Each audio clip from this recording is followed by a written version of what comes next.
She knew this could not be some bad prank, this was real, and so she contacted the police, who made a house visit, but there wasn't any sign of a break-in or any sign of a crime being committed. And so after walking her property and feeling confident that she was safe, they told her that, you should really consider getting an unlisted telephone number, that way this mystery person can't keep contacting you. And so Cindy thanked them and would go on to get an unlisted telephone number. But not only would the calls continue, they would become more frequent, and in fact, the harassment in general only began to escalate. 3 days later, on October 15th, Cindy and her good friend Agnes were coming back from dinner to Cindy's house. And when they got there, they noticed that one of the front windows had been broken. And so they carefully walked onto the porch and realized the front door was actually unlocked and slightly ajar. They considered immediately leaving the property and just calling police, but they sat there for a minute and didn't hear anything inside the house, and so they decided they would just poke their head in and investigate. And so when they went inside, all the lights were off and there was no sign of a disturbance. It was totally quiet. But when they went upstairs, they found feathers all over the hall. And they followed those feathers all the way to Cindy's room. And in her room, all of her pillows had been ripped apart. And the key to her front door was laying conspicuously on her bedside table. The women fled the house and called police. But when they showed up, there really wasn't much they could do, despite knowing about Cindy's threatening phone calls she was getting. There was just no clear sign of who broke into her house and cut up her pillows. And so they told her that the best thing she can do is change her locks, make sure everything in her house stays locked at all times when she's home, and if she notices anything out of the ordinary, to call back. Over the following few days, Cindy got more threatening phone calls and began waking up to threatening notes laying on her front porch that had been made from newspaper and magazine clippings. This led to the police launching a larger investigation into the matter. An officer named Pat McBride, who had been on the force for 8 years, began checking in on Cindy almost daily. And very quickly, Pat and Cindy developed a romantic relationship, and Pat actually moved into Cindy's house while he was investigating this case. As soon as Pat moved in, the harassment seemed to stop. But just a couple of weeks later, in early November, Pat woke up one morning at Cindy's house and discovered that her phone lines were dead. When he went outside to investigate, he discovered that the lines had actually been cut, and he found a pair of wire cutters laying on the ground. Over the following month, in addition to the threatening phone calls and notes left on her porch, Cindy began hearing somebody walking around outside her house at night, but she was always too terrified to go to the window and look outside to see who it was. She began finding raw meat sitting outside of her door in the morning, and she would find pictures of dead bodies tucked under her windshield wiper on her car. One day, she walked into her backyard and she discovered 3 dead cats hanging in her garden. Cindy, who was a bubbly, happy person before the harassment started, had become a totally anxious and paranoid mess. But despite her obvious distress, the local police were starting to doubt her claims that this stalker was even real. Every time she called them claiming stalker activity, they would go to her house and look around, but they could never find any evidence to suggest that anyone besides her, her friends, or her boyfriend had been there. And speaking of her boyfriend, police officer Pat McBride, he would tell his coworkers that he was never home when the stalker called, and he never heard anybody walking around outside of her house. He said the only reason he knew about these things is because Cindy told him after the fact. Upset that the police were not taking her seriously, Cindy broke up with Pat and decided she needed to move and start over in another town. Just days before Cindy was supposed to relocate, her friend Agnes stopped by.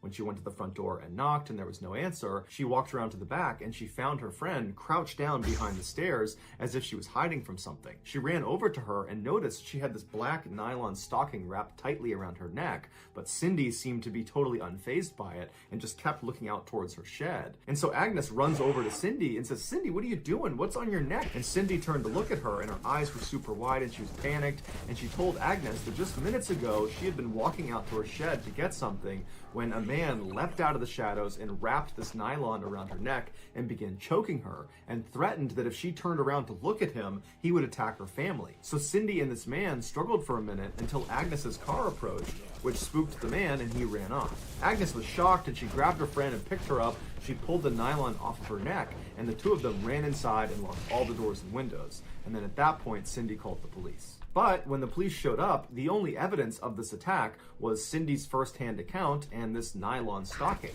But the police believed the nylon stocking was Cindy's and she had staged the whole event and she had tied it around her neck herself. A few days later, in January of 1983, Cindy moved into a new home in a town called Richmond, which is a suburb of Vancouver, Canada. And as soon as she got there, she painted her car a new color and she actually changed her last name to James. For months, she didn't see or hear from her stalker.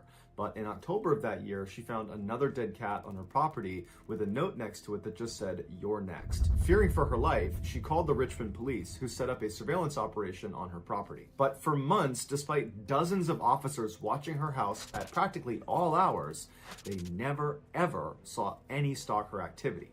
But as soon as the officers left for any amount of time, when there was a gap in surveillance, Cindy would call the police and report stalker activity. In time, this town's police department also began to suspect that Cindy was fabricating the stalker story, and they told her as much. Now, blatantly knowing the police were not taking her seriously, Cindy hired a local private detective named Ozzy Caban to look into her case. Immediately, he installed floodlights all around her property, and he gave her a two-way radio to place inside of her house that constantly broadcast back to Ozzy. That way, if she was in trouble, he would know about it even if she couldn't get to the radio to actually tell him. He also installed a panic button inside of her house that would send an alarm to him as well as to the police. In January of 1984, after only being on the case for a couple of weeks, Ozzy heard some strange sounds coming across the two-way radio. It sounded like there was some sort of struggle happening in Cindy's house, and so he tried radioing her to ask what was going on, but he didn't get a response. And so he flew over to her house, he knocked on the door, but there was no answer. And so he kicked the door down and found Cindy lying in the hallway motionless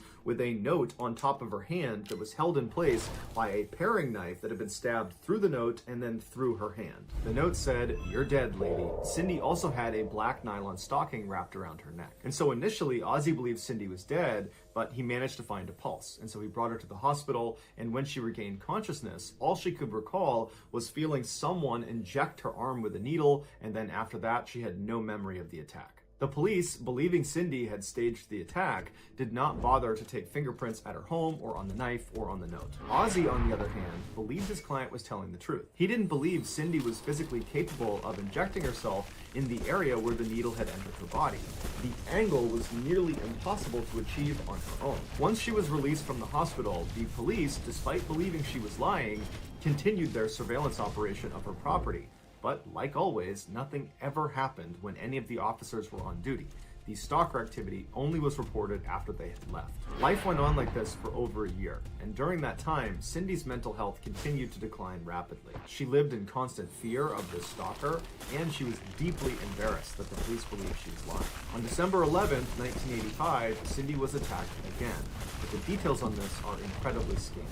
Someone found her lying in a ditch 6 miles away from her home. She was wearing a single work boot and a single glove. She was suffering from hypothermia, and she had cuts and bruises all over her body, and she had a black nylon stocking wrapped around her neck.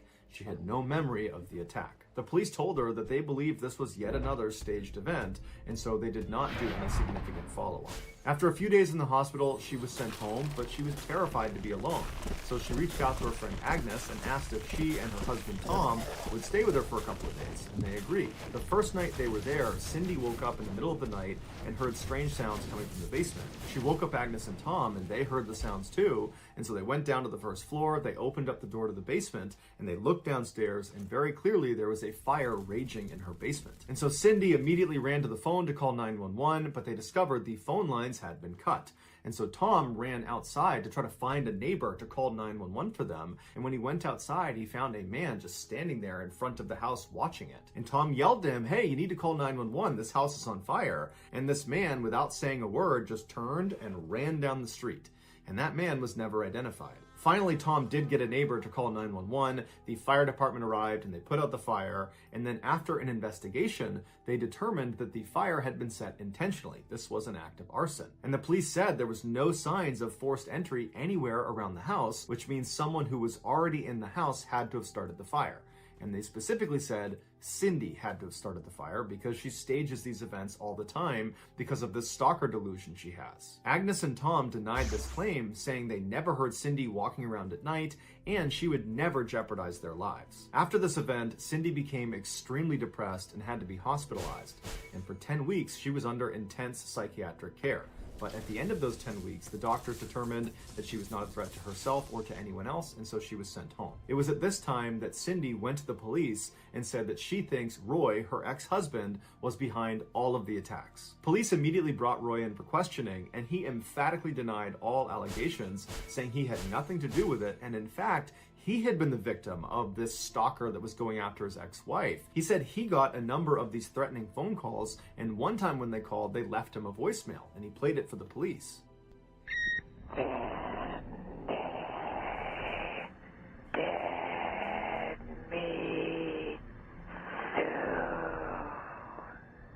After speaking with Roy and confirming his various alibis, the police ruled him out as a suspect. For the next 3.5 years, Cindy continued to receive threatening phone calls and messages at her house, but no one besides Cindy ever saw the stuff happen live. While her private investigator, Ozzy, still believed every bit of her story, the Richmond Police Department had grown tired of her and stopped responding to her calls. On the evening of May 25th, 1989, Agnes showed up at Cindy's house for their scheduled game of bridge. When she knocked on the door, there was no answer.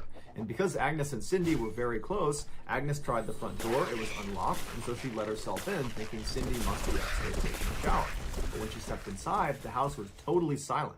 And after a couple of minutes of no commotion upstairs, Agnes began searching the house for her friend, and she discovered that Cindy wasn't there, and so she called the police. The police launched a search and very quickly found Cindy's car in a parking lot at a local supermarket. And when investigators went over the car, they discovered there was blood on the outside of the driver's side door. The contents of Cindy's purse, including credit cards and ID, were scattered about on the ground near the car. And then in the trunk of the vehicle were the groceries that Cindy had recently purchased. But despite her car being found, there was really no indication of where she went next. Her friends and family believed she had been kidnapped by her stalker, and the police believed she was staging yet another event. But regardless, no one could find her. 2 weeks after her disappearance, and 1.5 miles away from where her car had been found, a road worker had drank too much coffee and needed to use the bathroom. But where they were working, they did not have a portage on, and they were not near any local businesses that might offer public restrooms. The only area that offered any privacy was the abandoned building that was right near their work site. And so this worker told his crew where he was headed. He turned and began walking across the totally overgrown front yard of this property. And as he began walking around the side of this building, he smelled this horrific smell, like one of the worst smells he'd ever smelled in his life. And he assumed that because this property was abandoned, maybe people were dumping their trash on it somewhere and it's a hot day and that's why it smells. But either way, he wrote it off. He walked around to the back of this building. He found a good spot. He relieved himself. He turned around and began walking back along the side to go back to the road, and he stopped because he saw something lying near the side of the house that he was surprised he hadn't noticed on his way in. He couldn't really see what it was because the tall grass was obscuring his view, and so he took a couple steps forward to get a better look, and when he could see clearly what it was, he stopped. Because laying in front of him was a clearly deceased woman laying on her side with her hands and feet bound behind her back, and around her neck was a black nylon stocking. It was the body of Cindy James. Despite the nylon around her neck, the autopsy revealed she did not die from strangulation. She died from an overdose of morphine and other drugs. The police brought in a knot expert who was easily able to put himself in the same position that Cindy was in and tie himself up. With this information, combined with their belief that Cindy was a pathological liar, they concluded that this had to have been self-inflicted, that she injected herself with the lethal dose and then dropped down to the ground and tied herself up to stage the epic conclusion to this stalker delusion. To cover their bases, the police did re-interview Roy, the ex-husband, but his alibi checked out and realistically, he was never actually a suspect. It's not listed online whether Pat McBride, the police officer ex-boyfriend, was ever investigated. While the police were very confident in their theory of what happened to Cindy, there were some discrepancies. The medical examiner did not agree with the ruling that this was a suicide. He said that you can't conclude that. There's not enough evidence. During the autopsy, it was discovered that Cindy did have an injection mark in her arm, but they could never find the needle anywhere near her body or anywhere between her and her parked car. Considering the extremely high dosage of narcotic that was found in Cindy's system, if this had been a suicide, as soon as she injected herself, she would have had to immediately shift gears, get down on the ground, and start hog-tying herself before she became too intoxicated to function, meaning the needle should have been right around where she was found, but it wasn't. Also missing from the crime scene were Cindy's shoes and socks, and interestingly, her bare feet were totally clean, despite the fact that in order to get where she was found, she would have had to cover a distance of at least 1.5 miles from her parked car. But again, there was no dirt or any markings on the underside of her feet. Also, it was strange that she wasn't discovered faster than 2 weeks. Although she was found near this abandoned house that was totally overgrown, the house was actually frequented by teenagers, and there was a walking trail nearby that would have had a line of sight on her body. These discrepancies have led many people to believe that Cindy did have a stalker, and this stalker kidnapped her in the supermarket parking lot. They tied her up, they injected her with the lethal dose of morphine, and then after she had died, they dumped her near this abandoned property right before she was found. And they had left that black nylon tied around her neck because that was the stalker's signature. Some have taken this a step further and said Pat McBride, the police officer, was behind the attacks, because he would have known when surveillance was set up on her house and could have very easily avoided detection. But the most bizarre and fascinating theory of what happened to Cindy is that she had dissociative identity disorder, or DID. This is where someone maintains at least 2 distinct personalities,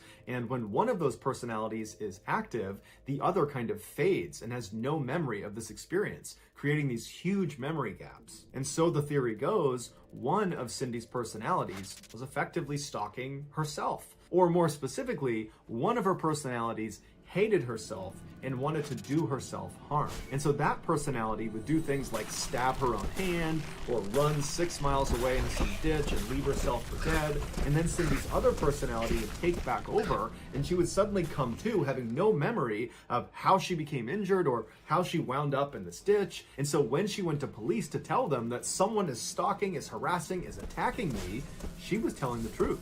But that someone, that stalker, was actually her. She just didn't know it. But Roy, her ex-husband, was a psychiatrist, and in their 16 years of marriage, he never noticed this condition.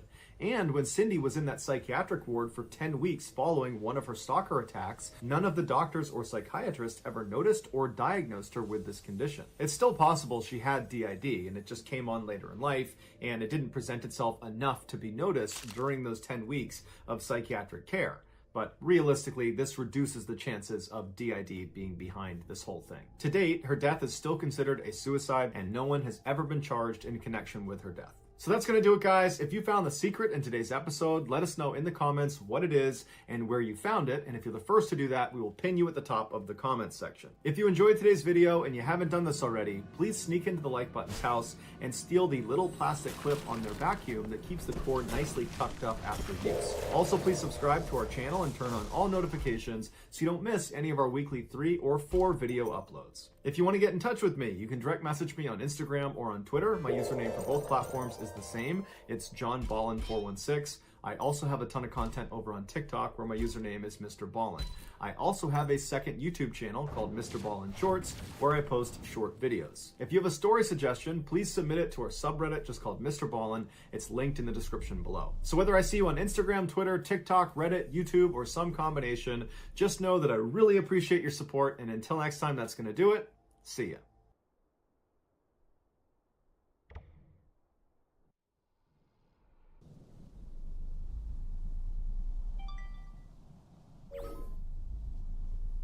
Hi, how are you today?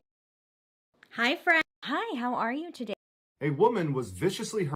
Today, we're going to look at 3 unsolved mysteries that each have lots of evidence, but no one can make sense of them. But before we get into those stories, if you're a fan of the strange, dark, and mysterious delivered in story format, then you've come to the right channel, because that's all we do, and we upload 3 or 4 times every week. So if that's of interest to you, please offer to make the like button a nice hot cup of coffee when they wake up, and then proceed to make them an extremely weak and lukewarm cup of coffee with too much milk and too much Splenda. Also, please subscribe to our channel and turn on all notifications so you don't miss any of our weekly uploads. All right, let's get into today's stories.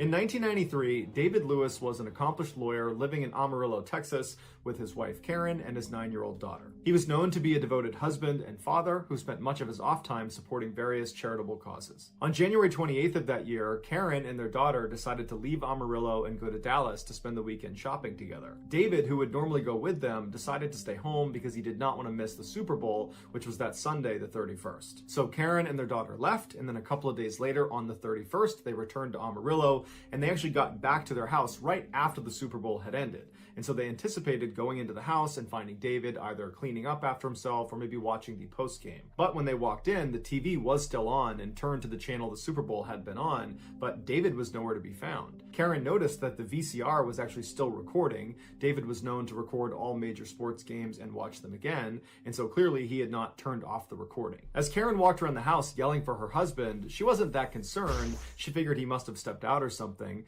but she went into the kitchen and she opened up the fridge and she found there was a plate with 2 freshly made turkey sandwiches on it, which was a sandwich David would often make. And she thought that was pretty weird that he would have made them and then let them sit inside the fridge. And so she closed the fridge and turned around, and on the counter in the kitchen was his wedding band and his watch. And so even though there were all these kind of strange things that Karen was finding in the house, she really wasn't that concerned. There was no sign of forced entry, there was no sign the house had been burglarized, there was no sign of a struggle, and so she assumed her husband must have stepped out to watch the second half of the game at a friend's house and that he would be back later. And so Karen stayed up for a little while, but then ultimately she went to bed thinking he would be there in the morning. But the next morning when she got up, there was no sign of her husband, and so she went to the police.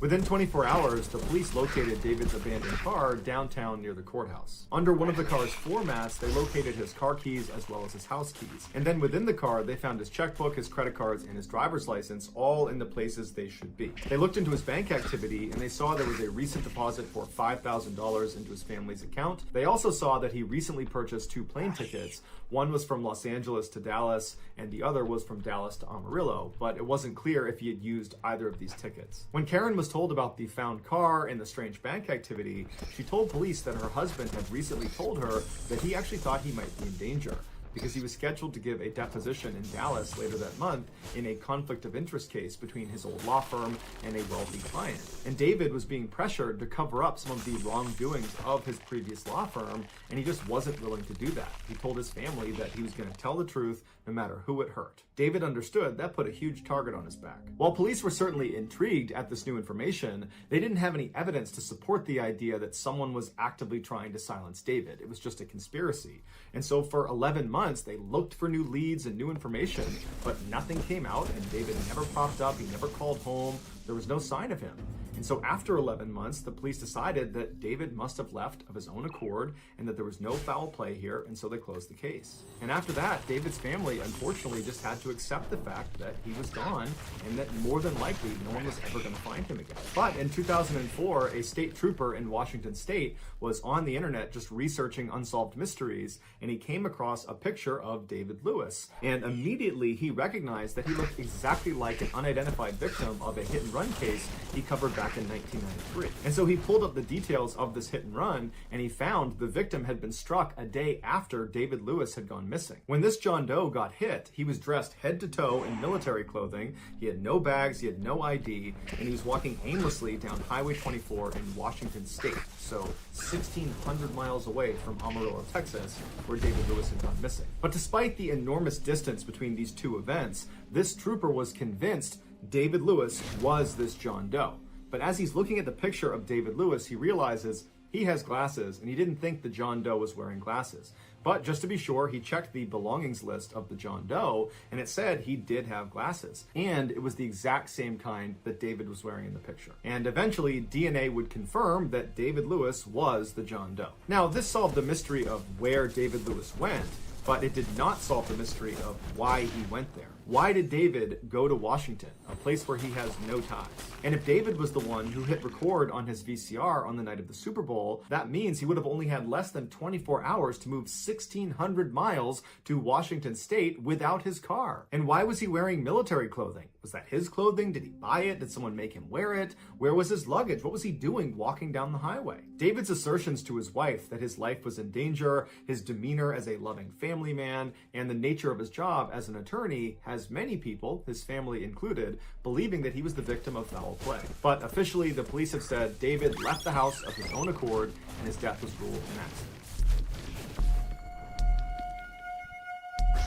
In 2000, Mary Lou Morris was a 48-year-old loan officer at a Chase Bank in Houston, Texas. On the morning of October 12th, Mary Lou said goodbye to her husband, Jay, and she headed off to work. That afternoon, Jay gave his wife a phone call, but she didn't pick up. He left her a message, and she never got back to him. This was very unlike Mary Lou, and so Jay was a little bit concerned. At 5 p.m., when he still hadn't heard from her, Jay called her back, but again, she didn't pick up. So Jay called Mary Lou's supervisor, who informed Jay that Mary Lou had actually not come to work that day, and they couldn't get in touch with her either. Jay immediately knew something was wrong, and he called the police. The police had not even begun searching for her when a call came into the station from an ATV rider that happened to be on a road about 3 miles away from Mary Lou's house. And he said he spotted a smoldering car, and it looks like there's someone in the driver's seat that's obviously deceased. Earlier that day, at about 10 a.m., the fire department had gotten a call about smoke in that area, but they assumed it was a controlled burn, so they didn't investigate. When the police arrived on scene, it was impossible to tell who the person was that was sitting in the driver's seat, but they were able to find a tooth fragment, and they used that to confirm that it was in fact Mary Lou Morris. It was quickly determined that this was most likely a homicide, and her attacker had probably set this up to make it appear like it could have been self-inflicted. Gasoline had been poured all over Mary Lou and all over the vehicle. However, because of how badly damaged the car and she was, they couldn't determine a cause of death, so they weren't sure if she was deceased when she was placed in the car and it was lit on fire, or if she was in the car and the fire was the cause of death. A number of Mary Lou's valuables were still inside of the car, but her wedding ring was not on her finger. Mary Lou's family and the community at large were shocked. They just could not understand why anybody would want to target such a nice person that had no enemies. The day after Mary Lou's death, a local Houston newspaper received an anonymous call from a guy who just said Mary Lou's death was an accident.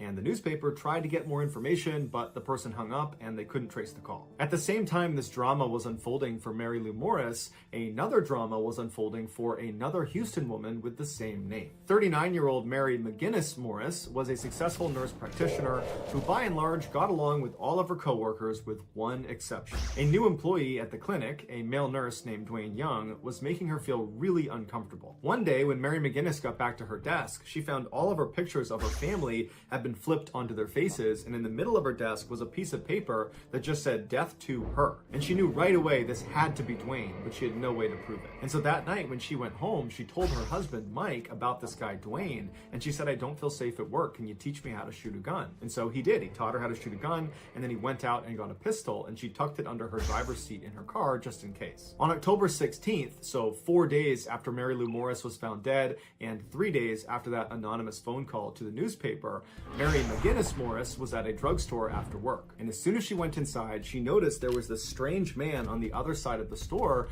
that was just watching her. She called her best friend Lori to tell her that there was this strange guy and wanted to know what to do. And Lori said, wait for him to leave. But the guy didn't leave. He just stayed in the store and stared at Mary. And so eventually Mary said, you know what? I'm just going to pay for my stuff and get out of here. I got to stop by the office, but I'll be home in just a few minutes. I'll be totally fine. And so Mary hangs up. She buys what she needs. She leaves the store. And then 12 minutes later, she places a frantic 911 call saying someone's trying to kill her. And this 911 call was not made public because apparently on the tape, you can actually hear her being attacked. Mary McGinnis was found later that night in her car. She was deceased. She had a single gunshot wound to the head. It was clear from her 911 call that she had been attacked, and so this was almost certainly a homicide. However, her attacker tried to stage it so it looked like it was self-inflicted. The murder weapon, which was actually her pistol that was tucked underneath her seat, had been placed next to her hand on the seat next to her. None of Mary McGinnis's valuables were stolen. However, her wedding ring was missing from her finger. After Mary McGinnis Morris's death, people began to speculate that her death and Mary Lou Morris's death were connected. Specifically, this was a professional hit gone wrong. The reasoning for this theory is there was just too many coincidences. They shared the same name, they lived in the same city, they were killed within days of each other, and both of their deaths were staged to look like they were self-inflicted. And each woman was missing their wedding ring, which apparently is a common way for professional hitmen to let their clients know that the job was done. The people that subscribe to this theory believe Mary McGinnis Morris was the intended target and Mary Lou Morris was just an accident. And in fact, after killing Mary Lou Morris, the hitman must have realized, whoops, I made a mistake, and they called the newspaper to say, literally, that was a mistake. And then a couple of days later, the hit was successfully carried out on Mary McGinnis Morris. The police looked into this theory and they discovered that Mary McGinnis's husband, Mike, had recently accused her of cheating on him, and he was really, really upset about it. He also refused to take a polygraph test and would not allow his daughter to talk to the police. And Mary McGinnis had a $700,000 life insurance policy that Mike was in line to receive. And so immediately everybody's like, okay, obviously Mike put a hit out on his wife, and that's what started this whole thing. But when they dug into it, they realized that no matter how upset Mike was, there wasn't any evidence that tied him to the killing of his wife or to Mary Lou Morris, and so he was ruled out as a suspect. As for Mary McGinnis's co-worker, Dwayne Young, who wrote "Death to Her" on her desk, it was clear that he did not like Mary, but he was ruled out as a suspect as well. And unfortunately, that's where both of these cases go cold. To date, no one's ever been charged in either murder. In 1996, Blair Adams was 31 years old and living in Surrey, British Columbia. Although in the past he had struggled with substance abuse and alcoholism, over the previous 2 years he had really gotten his act together and got a great job as a foreman at a local construction company. He was known to be a cheerful and friendly guy that did not have any known enemies. But that summer, Blair started exhibiting uncharacteristic mood swings that his mother would describe as being frequent and wild. In a matter of weeks, Blair transformed from being very calm and relaxed and friendly to being totally panicked all the time and always looking over his shoulder, and he was so stressed out he couldn't sleep at night. And he began telling his coworkers that he was fairly certain someone was trying to kill him. And they would say to him, "Blair, I don't think you're okay. You really need to see a doctor." When his mother confronted him about his erratic, paranoid behavior, he told her, "Mom, I really shouldn't tell you about it." And she said, "What's it?" And he said, "Mom, I can't say anything else." And that was it. She could never get any more information out of her son. Blair's strange behavior came to a head on Friday, July 5th, when he went to his bank and withdrew all of the cash out of his account, totaling $6,000. And he also emptied his safety deposit box, which contained thousands of dollars worth of jewelry and gold. 2 days later, on Sunday, he left his house and drove 30 minutes to the Canada-USA border, and he attempted to enter the United States. But being a single guy carrying a bunch of cash and jewelry and acting really nervous, he fit the profile of a drug trafficker, and so he was denied entry. Frustrated, Blair left and went back to his house, and the next day, which was Monday, he went to his construction site and he abruptly told his boss that he was quitting. And he didn't even pick up his final paycheck, he just left. After leaving the construction site, he went straight to the airport where he promptly purchased a $1,600 round trip to Frankfurt, Germany. Although we don't know why he wanted to go to Frankfurt, Germany, he did work there briefly the year before. His flight was supposed to leave the following day, which was Tuesday,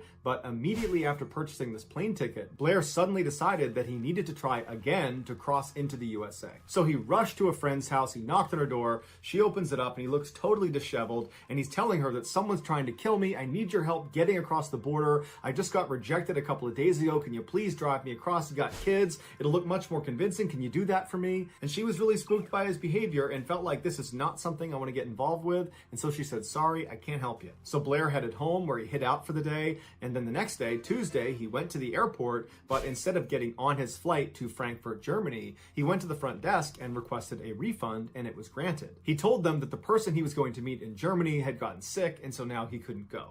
And so the only person he could have been talking about was the girl he had briefly had a fling with when he was there for work the year earlier. But later on, investigators would talk to that German girl, and she would say she was not in touch with Blair, and she definitely was not expecting him. Blair left the airport and rented a car, which was a Nissan Altima, and he immediately went to the US-Canada border, except this time he was able to get across. He made his way to Seattle, Washington, where he went over to their airport, and then abandoned his Nissan in the middle of a parking lot, and then went down and bought a one-way ticket to Washington, D.C.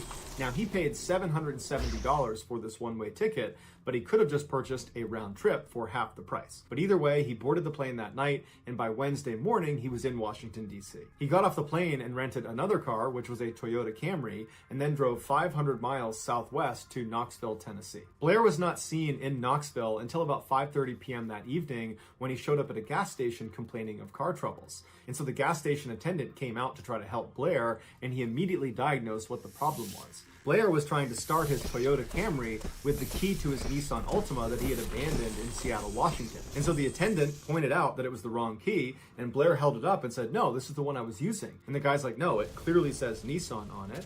And so Blair and this gas station attendant look around the car inside and out for this missing Toyota key. Blair's reaching in his pockets, he can't find it. Blair ends up calling the rental company, but they wind up being closed. And so the gas station attendant says, "Unfortunately, we're gonna have to tow your car, but I'll give you a ride to a nearby hotel." And so Blair accepted the ride, and just after 6 p.m. that night, Blair walked through the front door of the Fairfield Inn and then promptly turned around and walked out. and then walked in, and then walked out. Over and over again, 5 separate times over the course of an hour before he finally walked up to the front desk and asked for a room. The front desk attendant at the hotel said Blair was totally paranoid, constantly looking over his shoulder, and just totally on edge the entire time. And then after she gave him his room and he paid for it, he took the key, and instead of going up to his room, he just walked out again and then never came back. The following morning, 2 workers arrived at their construction site right across the street from the Fairfield Inn, and they discovered a body, and it would turn out to be Blair's. He was missing his socks, shoes, and pants,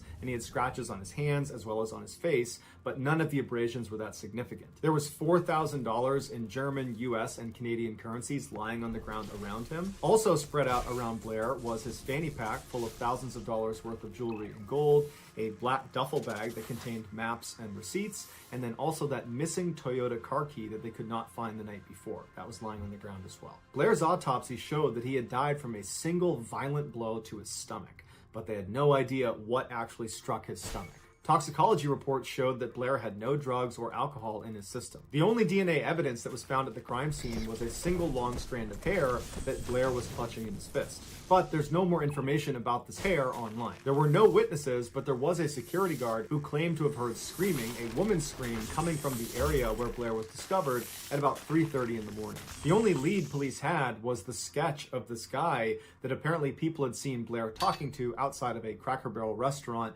right after Blair had left the hotel. But police were never able to identify this man. Investigators were baffled. Was Blair telling the truth that someone had been trying to kill him for weeks leading up to his death and they finally caught up to him? And if so, why didn't he tell authorities? Or was Blair delusional and he just happened to run into another killer when he was in Tennessee? Unfortunately, we still have absolutely no idea. So that's going to do it, guys. If you found the secret in today's episode, let us know in the comments what it is and where you found it, so give us the timestamp. And if you're the first to do that, we'll pin you at the top of the comments section. If you enjoyed today's video and you haven't done this already, please offer to make the like button a nice hot cup of coffee when they wake up in the morning, and then proceed to make them a lukewarm, extremely weak cup of coffee with too much milk and too many Splendas. Also, please subscribe to our channel and turn on all notifications so you don't miss any of our weekly 3 or 4 video uploads. If you want to get in touch with me, you can direct message me on Instagram or on Twitter. My username for both platforms is the same. It's JohnBallin416. I also have a ton of content over on TikTok where my username is Mr. Ballin.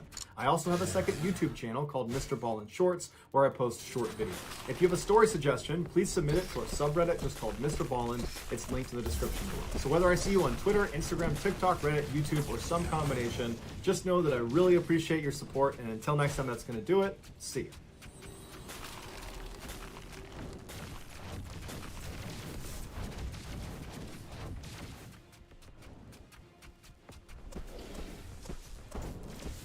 Sometimes the truth is stranger than fiction.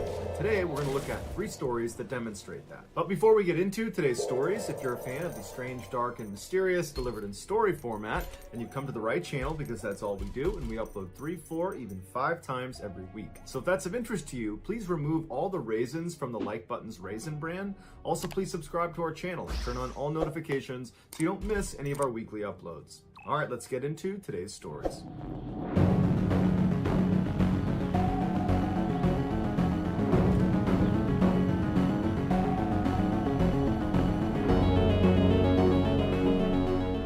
From 2000 to 2013, Cornelius Mike Anderson miraculously turned his life around. Growing up in a suburb of St. Louis, Missouri, Mike was a troubled young man that seemed destined for jail time. But something changed for him in the year 2000 when he was 23 years old. Suddenly, he wanted to make the most out of his life. So he distanced himself from his old friends and he moved to a different suburb outside of St. Louis called Webster Groves. There, he started a successful construction company. He got married, divorced, married again. He had 3 kids and became the father to a stepchild.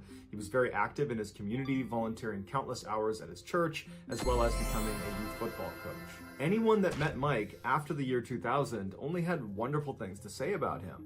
But Mike had a big secret about his past that he was just hoping never saw the light of day. Back in 1999, when Mike was 23 years old, he robbed a Burger King outside of St. Louis at gunpoint. He was arrested in the year 2000, convicted of armed robbery, and sentenced to 13 years in prison. Shortly after his conviction, he was out on bail pending the outcome of his appeal. But when his appeal was denied in May of 2002, Mike was expecting to go back to jail. And so he asked his lawyer, what are the next steps? Because I'm out on bail. Do I go to the jail? Do they come to get me? And his lawyer said, oh no, they'll issue a warrant for your arrest. They will come to your house and they will take you to jail. So Mike got his affairs in order and he waited to go to jail. But no one ever showed up.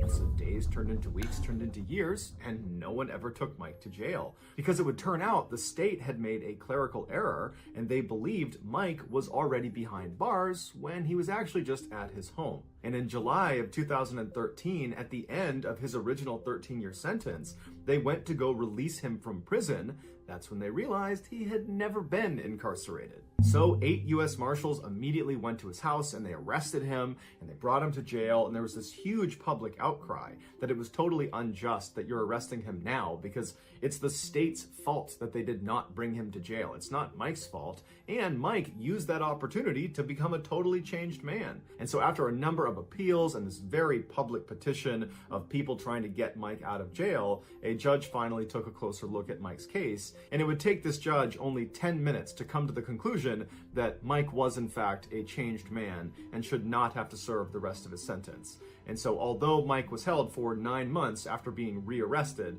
he was released and today he is a free man.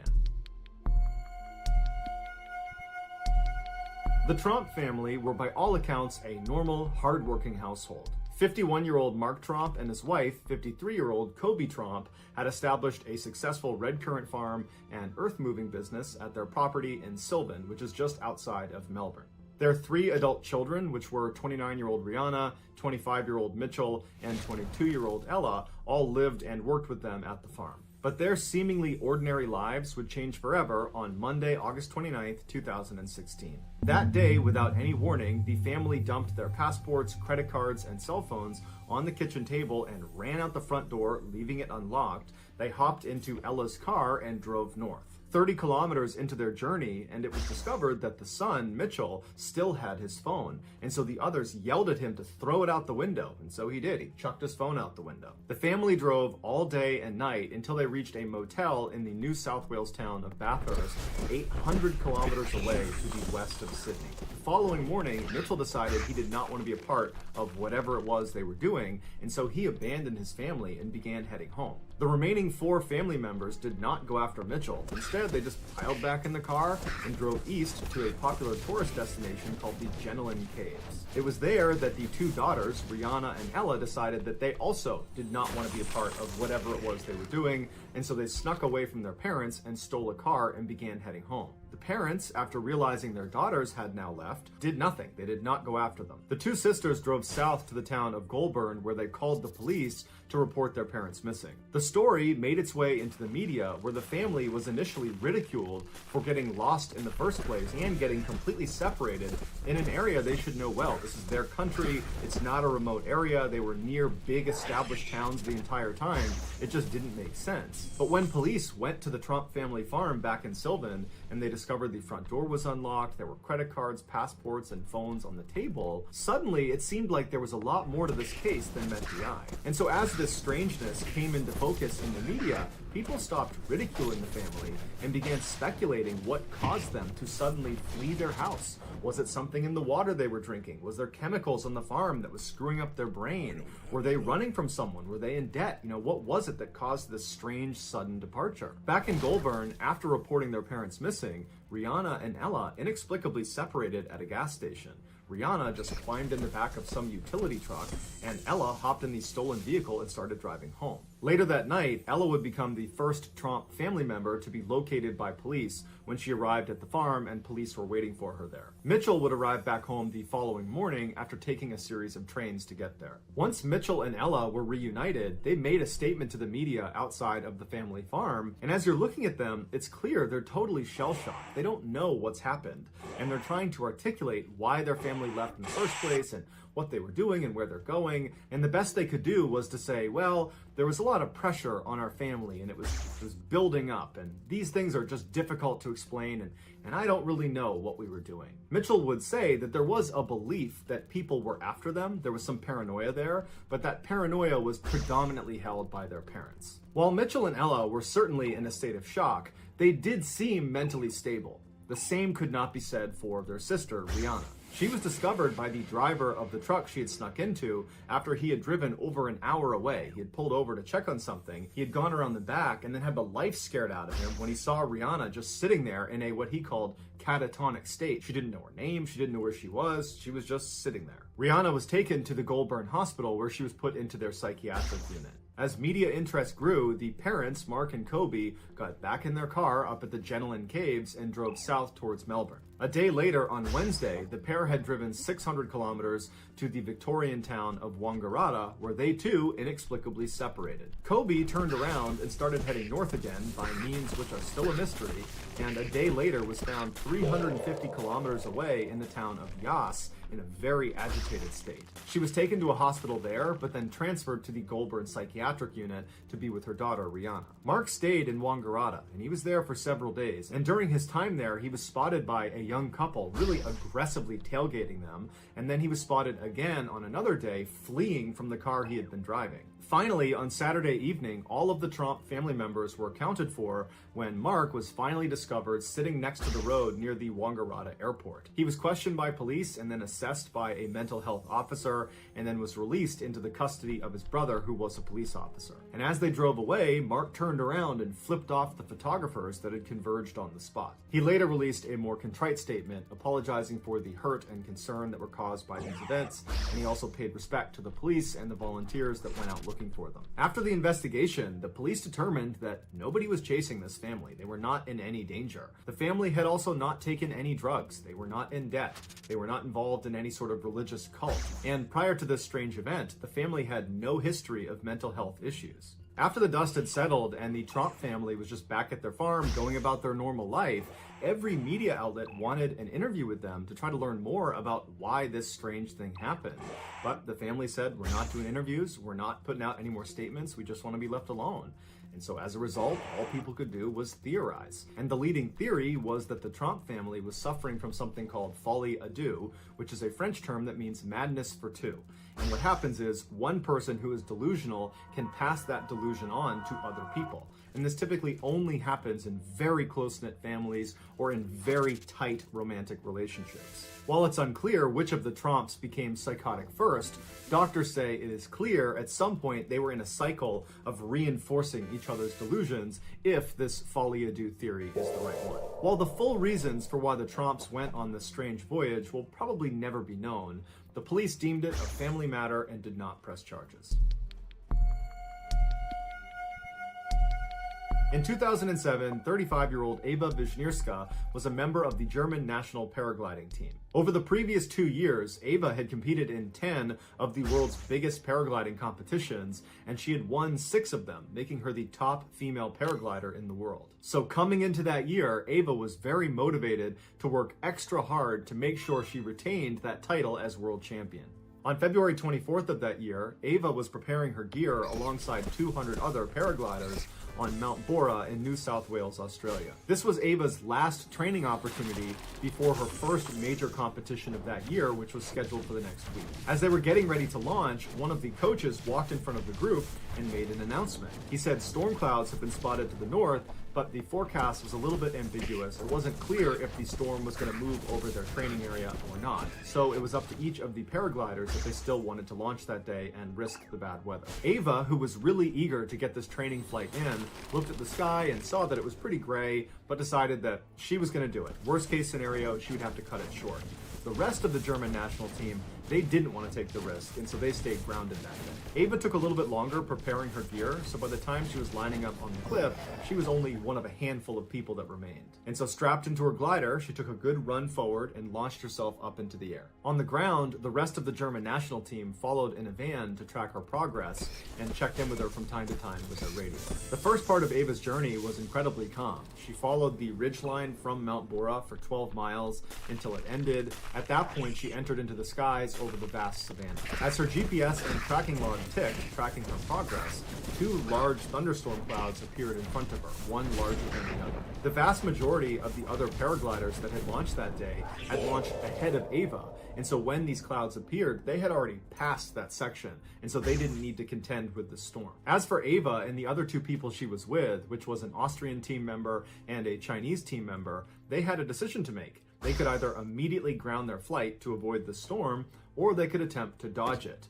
They chose the latter. They knew it was too dangerous to try to fly underneath these clouds because of something called updraft. At the beginning of storms, warm air is sucked up from the ground up into these clouds, and a paraglider, if they get caught in that, can get sucked up with the air into the storm. And so Ava and the other 2 paragliders began aggressively flying around the outside of these clouds when all of a sudden the storm completely changed. The big cloud overtook the small cloud, creating this 12-mile wide cumulonimbus cloud that now all 3 paragliders were stuck inside of. Any updraft is dangerous to a paraglider, but the updraft of a cumulonimbus cloud is famously dangerous because it's extremely powerful and it lasts for over an hour. The Austrian man was able to pull down on one toggle, point his feet, and begin spiraling all the way out of the grasp of this updraft. And he said he turned to look at the other 2, and he didn't see the Chinese man, but he did see Ava, and she was desperately trying to do what he was doing and spiral down, but she was clearly caught in the updraft, and he watched her get pulled up into the black cloud out of view. By the time the Austrian man hit the ground, he would say it had become the worst thunderstorm he had ever seen, with huge hail balls hitting the ground all around him. He took one more look up, and he didn't see the Chinese man, he didn't see Ava anywhere, and he took off running for a barn to seek shelter. And when he was there, he pulled out his radio and he alerted the other teams of this emergency. Inside the cloud, Ava was hurtling up like a rocket. The storm was lifting her at a rate of 60 feet per second. There was nothing she could do to get out of this wind tunnel. Ava knew she was getting pulled towards the storm's eye in its vicious center because of the immense claps of thunder that just kept getting louder and louder, and it also kept getting darker and darker all around her. In fact, it was pitch black except for the occasional flash of lightning that came very close to electrocuting her. As she desperately tried to keep her glider stable, she was able to place a radio call down to her team on the ground, but all she could say was, "I can't see anything," before it cut out. And at some point, Ava reached the eye of the storm where it's pitch black and the temperatures are freezing and hail balls the size of oranges are pelting her left and right, and the updraft kept pulling her higher and higher and higher until she passed out from a lack of oxygen. And at some point, this updraft actually shot her up and out of the cloud. And while this meant she was out of the storm, she was now in air that was 50 degrees below zero, which meant everything, her face, her gloves, her clothes, the wings of her glider, everything completely froze. And to make matters worse, at the altitude she was at, there was almost no oxygen and she did not have a breathing apparatus. So by all accounts, Ava should be dead.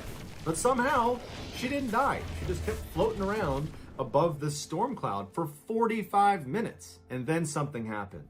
The ice on one side of the glider broke off, causing it to collapse, throwing her into a deadly free fall, and she's not in control, she's still unconscious, and she starts barreling back towards the ground like gravity has been turned back on again, going straight through the storm all over again. And so through the storm, going at 90 feet per second, she clears the storm, and then right after getting out from underneath it, her glider miraculously just opens back up again. And the jerking motion of her suddenly stopping her free fall jolted her awake. And so she's looking around, totally confused as she's gradually regaining consciousness, and she's taking stock of where she is, and she's still in the storm cloud, but right at the bottom of it. But luckily, the updraft had stopped. And so she was steady, and she was able to reach up and grab her toggles, and she was able to fly herself down to the ground and crash land, and then she curled into a ball, grabbed her radio, and she called her team. When they heard her voice, they could not believe she was alive, because the other paraglider that got sucked up by the updraft, the guy from the Chinese national team, he unfortunately was struck by lightning and was killed. And so they were anticipating finding out that Ava had been struck by lightning as well. But Ava had not just survived. When they brought her to the hospital, they discovered that virtually nothing was wrong with her. She had some pretty bad bruises and cuts from the hail, and she had a little bit of frostbite on her face, but it was treatable. And so the same day she was brought in, they discharged her. After leaving the hospital, she and her teammates went back to the launch site so she could collect her gear. And when they got there, she looked at her GPS, and the GPS had been tracking her entire flight the entire time she was up in that cloud. And she showed her teammates what it said, and they literally couldn't believe it. The screen showed she had reached an altitude of 32,634 feet, which, to put this in perspective, is the same altitude you fly at inside of a commercial jet. So imagine being outside of your plane in the middle of a flight, and that's how high she was. Another reference point is she was approximately 4,000 feet higher than the summit of Mount Everest. No human being had ever been that high, unprotected, and lived to tell the tale. Until Ava. So that's going to do it, guys. If you found the secret in today's episode, let us know what it is in the comments and where you found it, so give us the timestamp. And if you're the first to do that, we'll pin you at the top of the comments section. If you enjoyed today's video and you haven't done this already, please remove all of the raisins from the Like Button's raisin brand. Also, please subscribe to our channel and turn on all notifications so you don't miss any of our weekly 3, 4, even 5 video uploads. If you want to get in touch with me, you can direct message me on Instagram or on Twitter. My username for both platforms is the same. It's JohnBallin416. I also have a ton of content over on TikTok where my username is Mr. Ballin. I also have a second YouTube channel called Mr. Ballin Shorts where I post short videos. If you have a story suggestion, please submit it to our subreddit just called Mr. Ballin. It's linked in the description below. So whether I see you on Twitter, Instagram, TikTok, Reddit, YouTube, or some combination, just know that I really appreciate your support, and until next time, that's going to do it. See ya.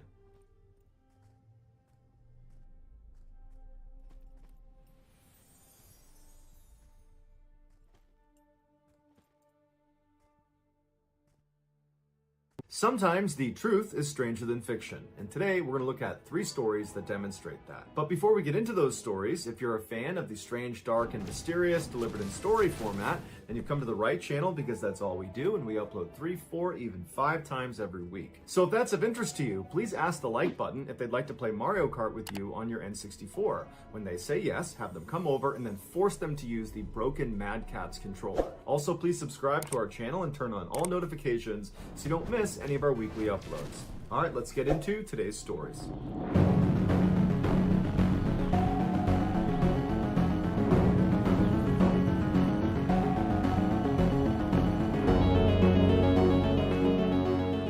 In October of 2002, Mark and his wife Kathy were on their way to a baby shower in Baltimore, Maryland that was being held for them by Kathy's family. It would be a 7-hour drive from their home in Ohio, so Mark and Kathy tried to get out the door as early as possible, but one thing led to another and they got a pretty late start. By midnight, they were only about an hour away from their final destination, but they both desperately needed a bathroom break. And so they pulled into a rest stop in Frederick County, Maryland, which is about an hour outside of Washington, D.C. The rest area parking lot was completely vacant except for one car, which was a dark blue late model 4-door sedan that was parked head in right in front of the bathroom. Mark and Kathy pulled into a spot that was a few over from the sedan. They got out, they walked up to the restroom. Mark was done first, so he waited outside of the women's restroom for his wife. As he waited, he turned around to face the sedan that initially, when he first pulled in the lot, he believed was empty. But now, as he's looking at it, he can clearly see there are 2 people in the front 2 seats. A middle-aged man who's sitting behind the steering wheel looking directly at Mark, and then next to this guy is a sleeping teenager. And immediately, Mark felt really creeped out by these 2 guys. I mean, they are in this random rest stop in the middle of the night. They're the only ones there, and this guy is just staring menacingly at Mark. And so Mark's doing his best not to be intimidated and to stand his ground and not act fazed by what's happening right in front of him. But in the back of his mind, he is just praying his wife comes out of that bathroom as soon as possible so they can get the heck out of here and away from these 2 creepy guys. Finally, his wife did come out. He grabbed her by the hand and without any explanation, rushed them back to their car, hopped in, locked the doors, turned it on, and began backing out. And as he did, he looked over at the sedan and he saw the guy behind the steering wheel, the middle-aged guy, was looking over at Mark with that same menacing look on his face. Mark also noticed there was something odd about the sedan's trunk. There was a fist-size hole right above the license plate where you would normally put the key inside of. So the whole scene was just totally bizarre, and after Mark and Kathy sped out and were back on the highway, Mark explained to Kathy that there were actually 2 people inside of that sedan, and they really creeped him out, and that's why he had grabbed her and rushed them back into the car. And so she agreed that was pretty creepy, but by the time the couple got to the baby shower in Baltimore, they had completely forgotten about their experience at the rest stop. The baby shower went well, and before long, Mark and Kathy were back home in Ohio. About a week later, the couple was watching TV in their home when a breaking news bulletin came across. and it showed a reporter who was standing at the exact same rest stop that they had stopped in on the way to Baltimore in Frederick County, Maryland, and behind them was the same late model sedan that they had seen parked at that rest stop when they had pulled in. The headline of this special news bulletin was DC Snipers Caught. It would turn out that middle-aged man sitting in the driver's seat of the sedan staring at Mark was none other than John Allen Muhammad, and the guy next to him, the teenager who was sleeping, was Lee Boyd Malvo. These were the two men that were responsible for the highly coordinated 3-week-long attack that left 10 people dead in the Washington, D.C. area. The fist-sized hole that Mark saw on the back of their trunk was what they used to shoot through because it allowed them to stay concealed in the trunk while they were shooting. Mohammed and Malvo had been using that particular rest stop in Frederick County as a place to hide out in between their killings. When Mark and Kathy pulled in next to them, they were only halfway through their killing spree. Mark believes the only reason he and his wife were not targeted is because the killers most likely were trying to keep this rest stop off the radar because it was their hiding spot, and so they wouldn't have risked an attack there. Although, ironically, they would ultimately be caught in that rest stop. Mohammed was executed by lethal injection in 2009, and Malvo is serving a life sentence.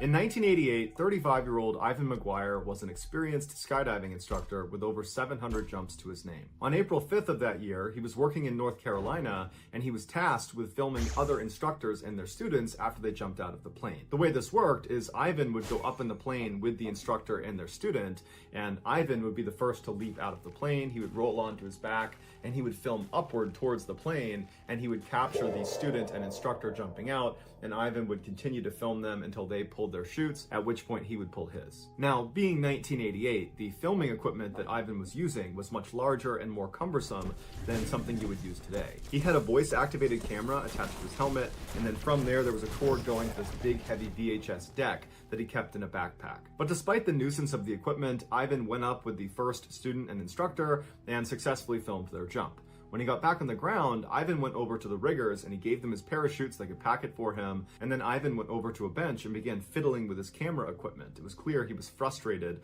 with the way it was set up and he was making all sorts of adjustments. When it was time for Ivan's second jump of the day with a new instructor and new student, he was so preoccupied with fiddling with his camera that he forgot to grab his parachute. And so he ran over to the plane and he's about to get on, and they say, "Hey, Ivan, you're not wearing a parachute." And he goes, "Oh my goodness, you're right." He runs back over, he gets his parachute, he loads back in the plane, he goes up to altitude, and then he jumps out, he films the instructor and student, it all goes great, he makes it to the ground, and his second jump is a success. And just like after the first jump of the day, Ivan takes off his parachute, he gives it to the riggers, and then he goes and sits down on a bench and continues to fidget and fiddle around with his camera equipment. When it was time for Ivan's third jump of the day with yet another new instructor and student, this time he grabbed his parachute, put all of his gear on, ran over to the plane, hopped on board, and he took off. Once they got up to their jumping altitude, which was 10,500 feet, Ivan turned on his camera, and the footage shows the instructor and the student kind of getting their gear together, sitting across from him in the plane. The jump master towards the front of the plane slides open the side door. Ivan, who's going to be the first one out, makes his way to the edge. He turns himself upside down, so he's sitting basically with his back outside of the plane. He makes sure the instructor and student are right on top of him, ready to jump out right afterwards. Once they're ready, Ivan falls out backwards and continues to film. You see the instructor and student jump out right afterwards. Ivan continues to film them as they go down. They're in free fall for a few seconds, and then you see the instructor and student pull their parachutes, at which time Ivan reaches back to pull his own, but he can't find it. For a few seconds he flails, and you can see his hands coming out in front of the camera, and he's trying to reach for his ripcord, and then he realizes what's happened.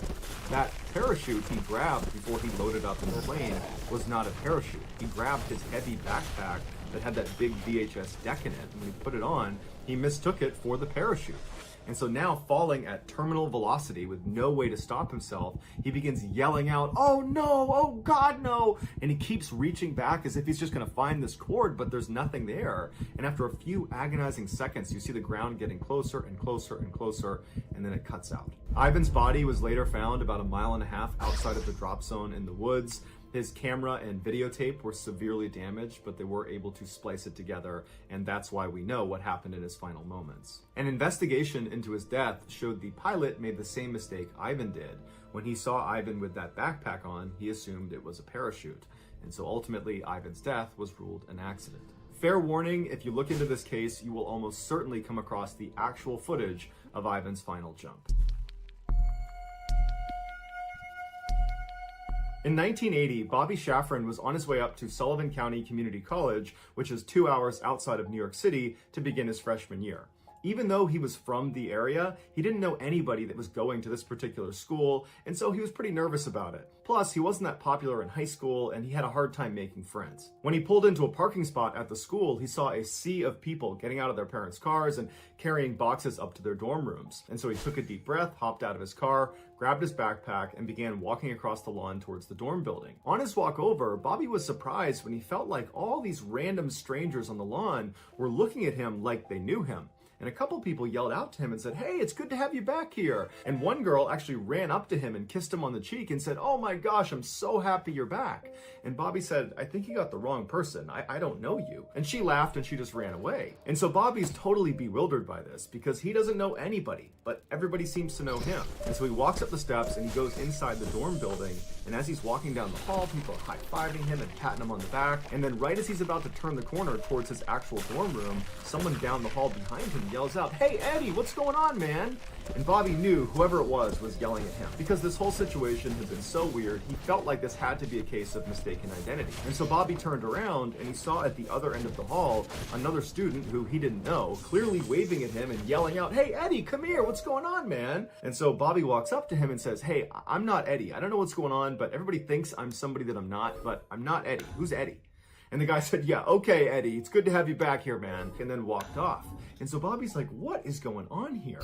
And so Bobby turns and he goes back up to his dorm room and he goes inside and he just shuts the door and he's thinking, I just want to be left alone for a second because this is not right. This is not how a freshman who doesn't know anyone gets welcomed at any school or any place in the world. This is totally unusual. And just a couple of minutes after being inside of his dorm room, he hears a knock on the door and Bobby's like, oh great, who is it now? Who is it that thinks I'm someone I'm not? So he opens the door and there's another student who he doesn't know who's standing there, and this guy, his face just drains of color and he starts shaking when he sees Bobby. And they're both looking at each other like, what's going on here? And the student says to Bobby, "Were you adopted?"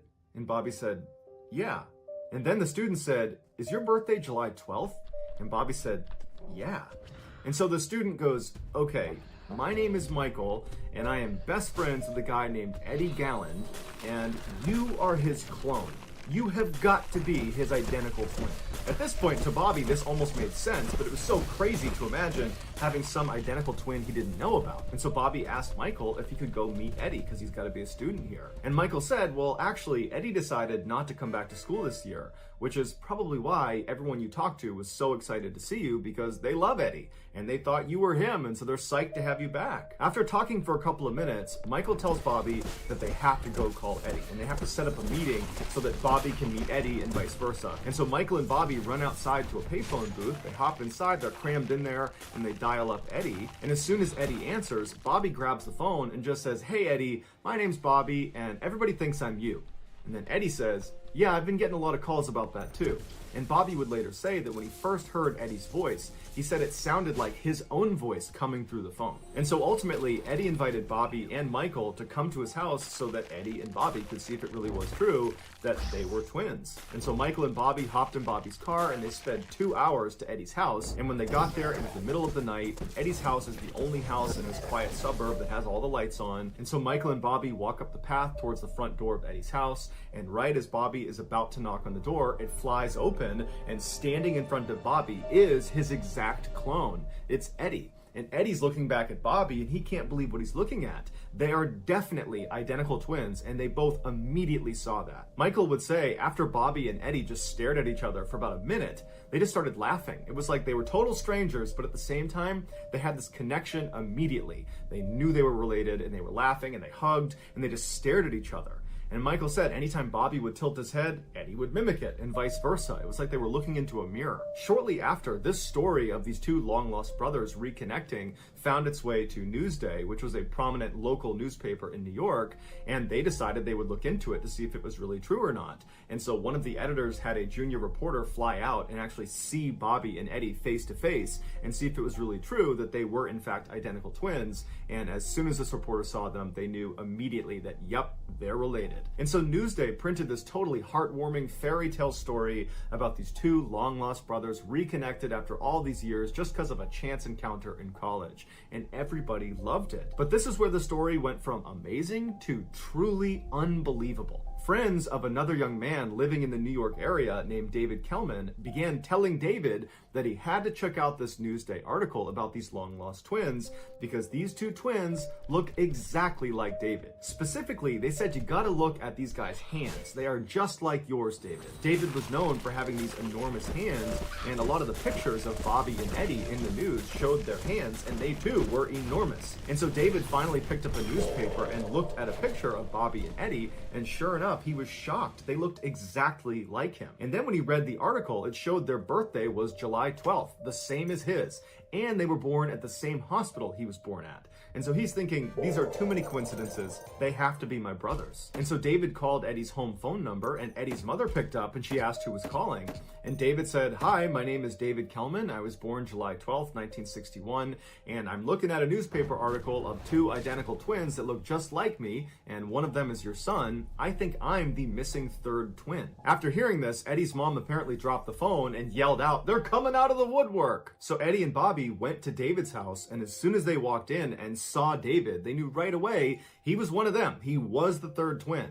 And apparently, within minutes of meeting each other, they were wrestling and laughing hysterically on the ground. It was like, even though they were strangers, they somehow already knew each other and had an instant connection. David's family members that witnessed this first interaction said it was the most incredible thing they had ever seen, that it was just so wonderful to see these long-lost siblings finally reconnected after all these years. Shortly after David realized he was the third missing twin, Newsday did another story talking about how there was actually 3 missing twins that had all been reconnected, and once again, it was just this incredible Cinderella story, and now this story went all over the world. They were on the cover of every magazine, every newspaper, they were on every talk show, and everybody had the same question.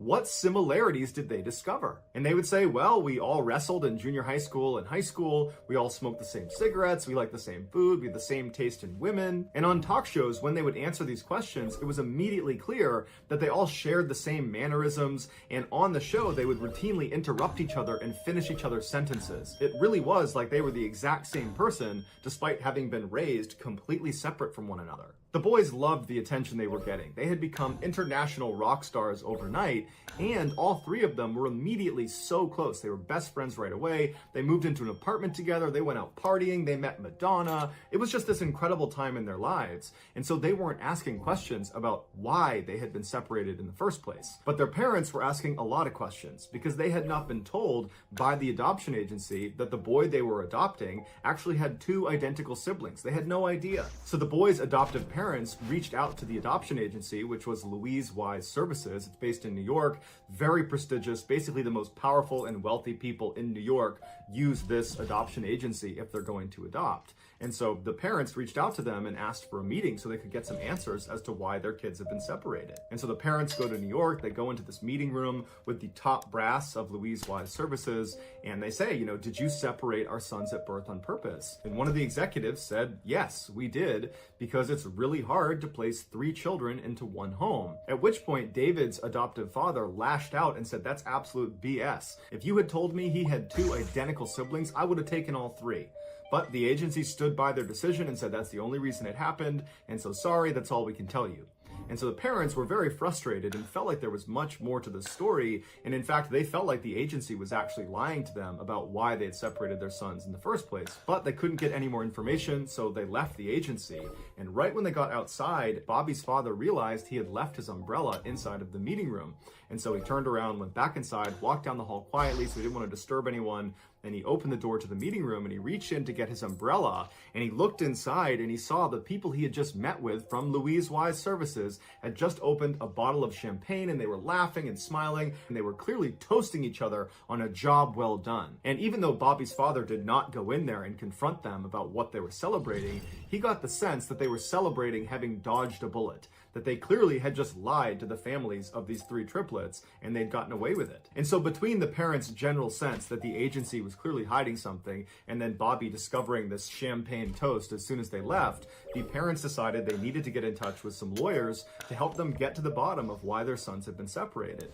And so initially, a number of really prestigious law firms in New York were excited to take this case. But shortly after, they all contacted the families to say, well, actually, there's a conflict and we can't do it anymore. And the parents believed this was because the adoption agency, Louise Wise Services, and some of their more prominent and powerful clients were pressuring the lawyers not to dig into this, that clearly there was some secret that they did not want uncovered. And so unfortunately, the parents hit a dead end and didn't know where else to turn to try to get more information. And so over time, they kind of just accepted that this is just the way it is. And as for their sons, they didn't really care that much because the way they looked at it, at least they had each other now. And so over the years, the boys continued to stay really close. They started families of their own and had lots of family get-togethers. It was just a really happy time in all of their lives. And at some point, the boys actually went into business together and opened their own restaurant in New York called Triplets. And the first year, it was extremely successful, did over $1 million in revenue. But in the second year, the brothers started to fight with each other about how to run the restaurant. And in many ways, this was their first major conflict. They hadn't grown up together. They had never really fought. And so now they're fighting over money and how to run the business. And it got really bad really quick and they just could not come to any sort of compromise. And so at some point, Bobby left the business. He said, I don't want to do this with you guys anymore. And apparently his departure just completely ruined the dynamic of the three brothers. Eddie was the most affected by this fracture in their relationships. All he wanted was for his brothers to be really close and for their families to spend time together. And now all of that was in jeopardy. And so Eddie started showing signs of severe depression and was ultimately hospitalized for 3 weeks. And then shortly after getting out of the hospital, he took his own life. This was beyond devastating for the two brothers and the rest of their family. Around this time, a journalist named Lawrence Wright, who had always had a fascination with identical twins, found an obscure scientific article called Psychoanalytic Study of the Child. It detailed a New York-based study about identical twins that were intentionally separated at birth and then given to different adoptive families to be studied, although it wasn't clear what they were actually studying or why they needed identical twins to do this research. In this article, Lawrence discovered all the babies that had been used in the study came from the same adoption agency, the same one the triplets had come from, the Louise Wise Services in New York. And so Lawrence called Bobby and told him that based on this article, it seems like he and his brothers were used in a scientific study. Bobby and David were totally furious. They felt like they'd been treated like lab rats. They also wondered if their being separated at birth had a negative impact on their mental health, and that might have contributed to Eddie's depression and untimely death. Lawrence wound up writing an article about this twin study he had discovered, and after he published it, another set of twins found out they had been a part of the study and discovered themselves. These two women were also struggling with depression, furthering the idea that the study could have led to irreparable harm to their subjects' mental well-being. At this point, David and Robbie did not expect anybody to be held accountable for this study. Instead, they just hoped to find out why it was done and what they were testing for and what the results were. And so they began working with Lawrence to try to get those answers. They contacted Louise Wise Services, who did admit that yes, actually this was part of a study, but they didn't give any information about what the results were or why they did it. And so they did some digging and they discovered the guy in charge of the actual scientific study was this doctor named Peter Neubauer, who was this very well-known psychologist in New York. And so Lawrence managed to get an interview with this doctor, but the doctor basically said, I won't answer any of your questions and I won't give you any information about this study. And he never published his findings. Right before the doctor died in 2008, he made sure the entire study was put under seal inside of the Yale University archives so no one could access it until 2066, which has led many people to believe that the reason he set it so far out was to guarantee all of these subjects in this study would have died by the time it was made publicly available, protecting his own legacy and the people that were involved in this study. In the recent documentary called Three Identical Strangers, Dr. Neubauer's personal assistant, a woman by the name of Natasha Josefowicz, she was interviewed and they asked her, can you shed any light on why this study was done, what they were testing for, and what the results were? And she would say that she was not actually part of the study. She was more on the periphery, but she was privy to what they were doing. And she said the point of the study was to finally put to bed whether it was nature or nurture that made the person who they ultimately become. Basically, are your surroundings the thing that ultimately makes you who you become, Or is it just your genetic makeup, that you're predestined to become a particular person independent of how you were raised? And she said the results were incredible, that basically it has nothing to do with nurture. It's all about your genetic makeup, that we unconsciously trend towards specific behaviors and decisions, but we believe it's free will. We believe we're choosing to do certain things, but in reality, it's basically predetermined. And specifically in the triplets case, Bobby was intentionally placed into a more affluent household where his father was a doctor and his mother was a lawyer. And so they were very well educated, and that was his upbringing. Eddie was placed into a more middle-class family with his father being a teacher and his mom being a stay-at-home mother. And David was put into a low-income household where they were all immigrants, English was a second language, and they just had this very small shop that they owned. And Natasha said this study demonstrated that despite these boys being put into different socioeconomic levels, it had almost no impact on who they ultimately became. She said she doesn't know why the study wasn't published, but she hopes someday it will be. Also, in this documentary, a doctor named Lawrence Perlman, who was actually one of the researchers in the study that would actually make house visits to each of the boys' houses as they were growing up under the false pretext that they were there as part of routine follow-up for the adoption agency. And he went on record and said that the study was not just about the effects of socioeconomic class, it was really about the effects of different styles of parenting. He said in the triplets case, each of the boys had been placed into their respective households after that household had already adopted another child. And that first child they adopted effectively became the guinea pig for this study, where scientists would come in and they would study this child under the false pretext that they were there just following up for the adoption agency, but really they were creating a baseline of how do these parents parent. And then once that baseline was established, then the triplets were sent into their respective homes with the researchers knowing full well how they were each going to be brought up, with the adoptive father being the X factor. Bobby's father, who was a doctor, was rarely around, but he was devoted and loving to his son. David's father, who was the shop owner, was around all the time and adored his son and loved him unconditionally. Eddie's father was a teacher who was around a fair amount, but when he was very strict and rough with Eddie and quick to discipline him and rarely showed any affection for him. And while Dr. Perlman does not come out and say that Eddie's relationship with his father probably had an effect on him becoming depressed and ultimately taking his life, there are many other people close to this case that believe that's exactly what it was, that David and Bobby had a stable, healthy upbringing and Eddie did not. And so when he was faced with the crisis of the brothers separating, Eddie couldn't handle it. These same people refute what Natasha said about the findings of the study that we're all genetically predisposed to become a particular person. They say if that was the case, then why haven't David and Bobby taken their lives? But ultimately, because the study was never published, we won't know for sure why it was done, what they studied, and what the conclusions were. All we have is speculation and second and third hand information. But what we do know for sure is these surviving triplets and their families are furious that this study was done. They feel like it ruined their lives. Following the release of the documentary 3 Identical Strangers, Bobby and David were actually granted early access to the study that was sealed inside of Yale University.